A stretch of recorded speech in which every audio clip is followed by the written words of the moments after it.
He spends his nights with soldiers, not with me." She will say these words much, much later. But in the spring of 1191, everything was different. Berengaria of Navarre was not a wife, not yet. She was only a promised one, a young princess with restless eyes, traveling east as part of a fleet that belonged to a man who did not come for her. Richard the Lionheart sailed on his own flagship, surrounded by knights, weapons, and the heavy breath of war. She sailed on another ship, with his sister, the widowed Queen of Sicily, with her dowry, her escort, and the many eyes of strangers watching her every step. Their voyage was cut short by a storm, a violent, tearing storm that hurled them toward the shores of Cyprus, shores that would soon show themselves to be hostile. And in that moment, Berengaria understood for the very first time he might be near, yet impossibly far away. And if she died tonight, he would learn of it too late, if he ever learned at all. She did not yet know that this was only the first of many nights of loneliness and despair. Before they called her a queen, they simply called her Berengaria, the eldest daughter of Sancho the Wise, king of a quiet mountain kingdom between France and Castile. Navarre was peaceful, wrapped in monasteries, forests, pilgrims' roads, and vineyards warmed by the Pyrenean sun. Great wars passed around it, far to the north, on endless plains. But here, beneath the mountains, there was silence.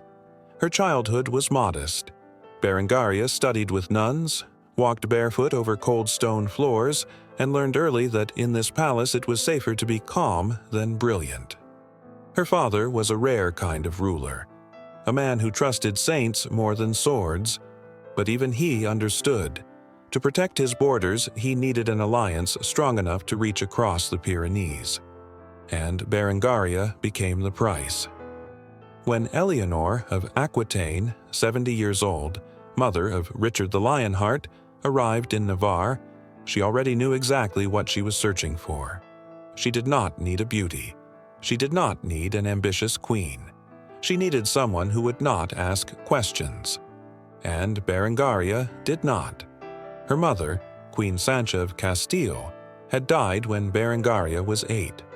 Since then, there had been no women in her life to teach her how not to be obedient. So when Richard's envoys arrived with the proposal, a whisper rose in the court of Navarre. He, the Crusader king, a living legend, a burning shield of Christendom. He, Richard the Lionheart. And she was expected to become his wife. No letters exchanged, no portrait sent, no choice offered. When her father asked if she agreed, she simply nodded. Eleanor observed her carefully, like a seasoned huntress studying prey, then said, "There is nothing excess in her, which means there will be no problems."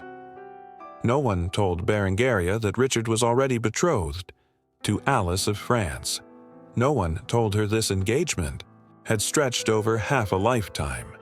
No one told her that it ended not for political reasons, but because of a scandal so shameful that even in those days people whispered it behind closed doors. For they said Alice of France was not only Richard's fiancée, but his father's lover. Berengaria learned that later, and still she walked into this marriage. Not for love, not for hope, but because girls from Navarre are not given choices. That night, when the marriage pact was signed, she sat by the window, silent, and perhaps for the first time in her life she wondered, what if her future husband had already given his heart to someone else, or to something else? How right she was. They departed in secrecy, in winter, when the Pyrenees are covered in ice and the roads crack beneath the horses like glass. Berengaria traveled with a small retinue, yet it still felt less like a journey, and more like an exile. An old woman in a dark cloak rode ahead. It was her, Eleanor of Aquitaine, mother of her future husband. 40 years of intrigues, 7 children, an empire held together by threads, and now she was dragging yet another girl to the edge of the world to bind her to a crown with more iron than gold. through frozen mountains, past monasteries and winter markets, following the western coast of Italy, through Tuscany. They reached Naples. Then, a ship, and in March 1191 they landed in Sicily. There, for the first time, someone called her the Bride of Richard. But he was not there. He lived high above Messina, in a fortress overlooking the sea. She lived below, in a small residence assigned to her household. Between them were stairs, soldiers, and silence. They did not meet. Every morning, Berengaria asked her maid, "Will there be an audience today?" And every evening she heard, "The king is busy." He truly was busy, arguing with his French ally, Philip II, breaking off the marriage with his former fiancée, Alice, and preparing for the Crusade. As for her, he seemed to have forgotten. Sometimes she felt that Richard kept her here as a shadow, a symbol of loyalty for the Pope, but not as his woman. No one insulted her. No one argued with her. But indifference is worse than conflict. At night, from the fortress above, she sometimes heard laughter, music, and the clash of raised cups. One evening, Joanna, Richard's sister, recently widowed Queen of Sicily, descended to her. She was only 20, yet her face already knew how not to tremble. She looked at Berengaria and said without greeting, "You do not yet know what loneliness is in a foreign land, but you will. I'll stay with you, whether you want it or not." And from that day on, they did not part. Joanna would later stand between her and danger in the moments when Richard, as always, would not be there. But that comes later. A week after, they set sail. Richard on his flagship, she on another vessel, with Joanna, and no man capable of defending them would be anywhere near. Ahead of them waited terror. On the third day of sailing, the sky turned black. The wind rose so suddenly it felt as if someone had torn the roof of the world open above their heads. Masts bent, sails ripped. People screamed. The sea became dark and hollow like a pit. Berengaria clung to the cabin wall, retching for the second day. The ship pitched and rolled like a drunken sailor, and no one knew whether they would see dawn or shatter against the rocks. One guard ran onto the deck and never returned. Sailors shouted in Latin and Norman French. Some prayed. Some, losing their minds, jumped overboard, hoping foolishly to swim to safety. Joanna sat beside her, lips tight. She did not shake. She only whispered, "If you die before me, I'll burn your notes, so no one ever finds them." In that moment, Berengaria understood. In the entire wide world, there was only one person she could trust. Fate had taken love from her, but given her a loyal friend, and Joanna would prove that loyalty again and again. On the fourth night, the storm crushed the sky. Their ship was thrown onto shore. It was Cyprus. No one knew where they were, but within an hour it became clear. They were not greeted by angels, but by enemies. The beach lay empty. Then armed horsemen emerged from the trees. At their head, a man in a gilded cloak with thick hair and a smooth, cold face. He did not introduce himself, but the soldiers called him Isaac. Isaac Komnenos, ruler of Cyprus, usurper, an emperor without an empire. He bowed politely, asked whether they were hurt, kissed Joanna's hand. Berengaria's, he did not. He only looked at her. His eyes were sticky. He offered rooms, hot water, food, candles. Joanna refused. "My brother gives the orders, not you." Isaac smirked. "Your brother is far, and the sea is changeable." For 2 days the women remained on the broken ship, in the dark, with splintered beams and the murmur of strange men on the beach. At night, someone climbed aboard. Servants found tracks.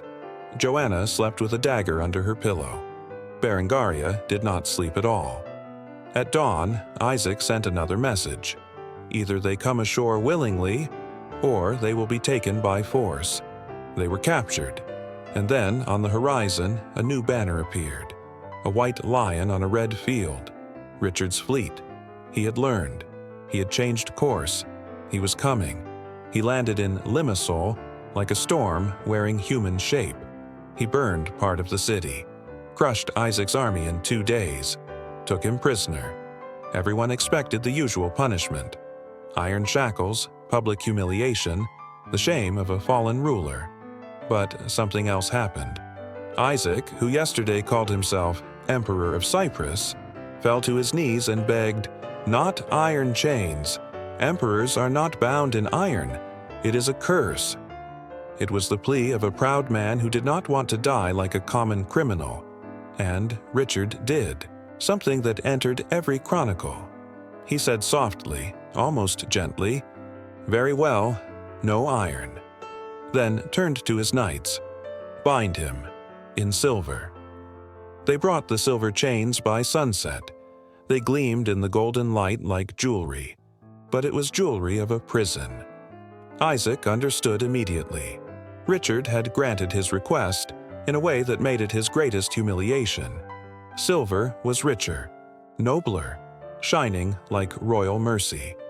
But it was mockery. Such a prisoner earns no sympathy. Such a prisoner commands no respect. Such a prisoner is remembered. And in that moment all of Cyprus understood. The King of England did not merely win. He won in a way that would be remembered for centuries. Only Berengaria, standing aside, saw another truth. This victory was for her body, but not for her. No one asked her how she felt. No one comforted her. No one looked into her eyes. He saved her life, but her soul he had already lost. Cyprus greeted her with salted wind, and with strangers' eyes. When they were freed and brought into the city, she first saw the walls, tall, black, harsh, stones still holding the scars of arrows. Somewhere among them was carved the emblem of Isaac Komnenos, a winged lion that seemed to stare at her with contempt, as if asking, "Do you truly believe this land is yours?" Joanna walked ahead, and Berengaria followed quietly, as if afraid to disturb even the AIR. But the locals did not look at her as at a queen. They looked at her as at a foreign woman, for whom their island had just paid in blood. The next morning, Berengaria was led through the city, and she saw something she would remember for the rest of her life. Coins, on the ground, on the walls, in soldiers' hands. Thin silver discs bearing the face of Isaac, his proud, arrogant profile. Coins minted when he dared call himself Basileus.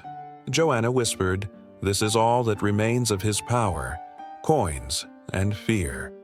But deep inside, Berengaria thought, "Fear, that is exactly what I feel now." 2 days later, they climbed a hill, up to the fortress. The same fortress that had watched one ruler fall and another rise, and knew the price of every victory.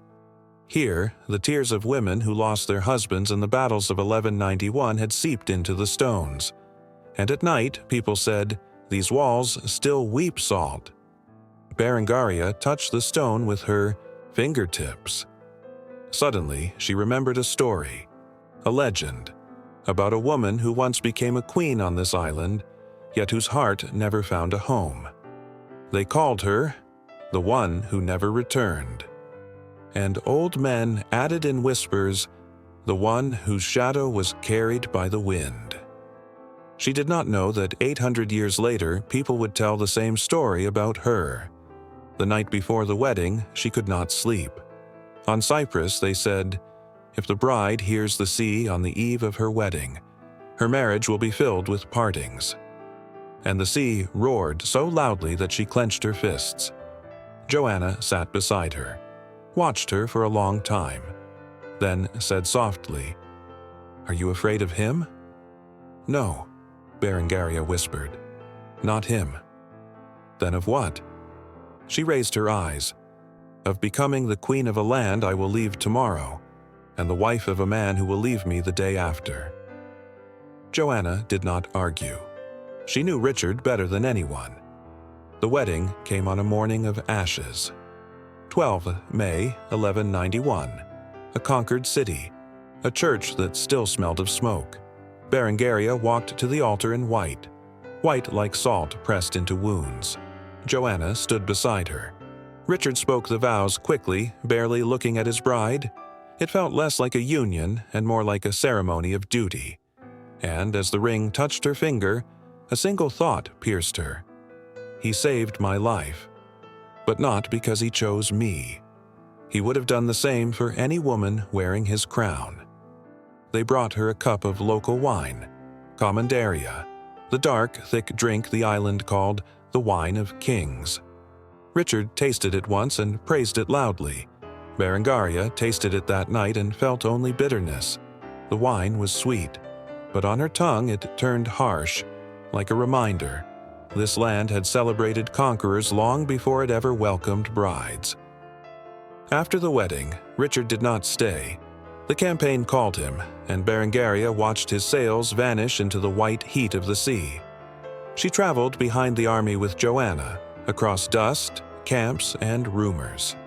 At night, soldiers drank, shouted, laughed. She heard Richard's name often, but never beside hers. She lived in a tent, ate with his servants, slept light, always waiting for a messenger who never came. And slowly she understood. She was a queen only in title, a wife in name, and a stranger in her own marriage. The Holy Land was nothing like she imagined. Not golden, but red, with dust and heat. Berengaria traveled with Joanna from camp to camp, past wounded men, burning tar, and banners torn by desert winds. Arrows whistled at night. Once, a stray shaft landed a few steps from her tent. Another time, a group of Saracen scouts nearly cut off their escort. Joanna drew a dagger. Berengaria did not scream. She learned to ride at dawn, to wrap her face from the sun, to walk quickly when soldiers shouted, and to pray while marching. Richard fought at the front.